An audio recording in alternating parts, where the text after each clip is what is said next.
Butler রাসেলের record চুরমার। এবার গেইলকে চ্যালেঞ্জ বৈভব সূর্যবংশীর। বন্ধুরা, আপনারা যদি দেখতে চান তাহলে ভিডিওটি শেষ অবধি দেখতে হবে। চ্যানেলটিকে সাবস্ক্রাইব করে একটা লাইক দিতে হবে এবং নোটিফিকেশন বেল আইকন দাবাতে হবে। আইপিএল 2026-এ ব্যাট হাতে রীতিমতো ঝড় তুলেছেন মাত্র 15 বছরের বৈভব সূর্যবংশী। রাজস্থান রয়্যালসের এই তরুণ ব্যাটার একের পর এক রেকর্ড ভেঙে এখন পৌঁছে গেছেন ইতিহাস গড়ার একেবারে দোরগোড়ায়। চলতি মরশুমে ইতিমধ্যে 53টি ছক্কা হাঁকিয়েছেন বৈভব। আর এই কীর্তির মাধ্যমে তিনি আইপিএল এর এক আসরে সর্বাধিক ছক্কা মারা ব্যাটারদের তালিকায় উঠে এসেছে দ্বিতীয় স্থানে। এই তালিকায় এতদিন রাজত্ব করেছিল ইউনিভার্স বস ক্রিস গেইল। 2012 সালে রয়্যাল চ্যালেঞ্জার্স বেঙ্গালুরুর হয়ে গেইল মেরেছিল 59টি ছক্কা। দীর্ঘ 14 বছরে সেই রেকর্ড কেউ ভাঙতে পারেনি, কিন্তু এবার সেই রেকর্ড বড় চ্যালেঞ্জের মুখে ফেলেছে ভারতের এই তরুণ কিশোর বৈভব সূর্যবংশী। বৈভব ইতিমধ্যে পেছনে ফেলে দিয়েছেন আন্দ্রে রাসেলের 2019 সালের 52টি ছক্কার রেকর্ড।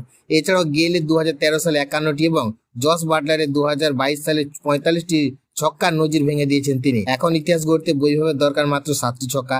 আইপিএল এর বাকি ম্যাচগুলোতে যদি তিনি সেই মাইল ফলক ছুঁতে পারেন, তাহলে ক্রিস গেইলকে টপকে আইপিএল এর ইতিহাসে এক আসরে সর্বাধিক ছক্কার নতুন রাজা হয়ে উঠবেন বৈভব সূর্যবংশী।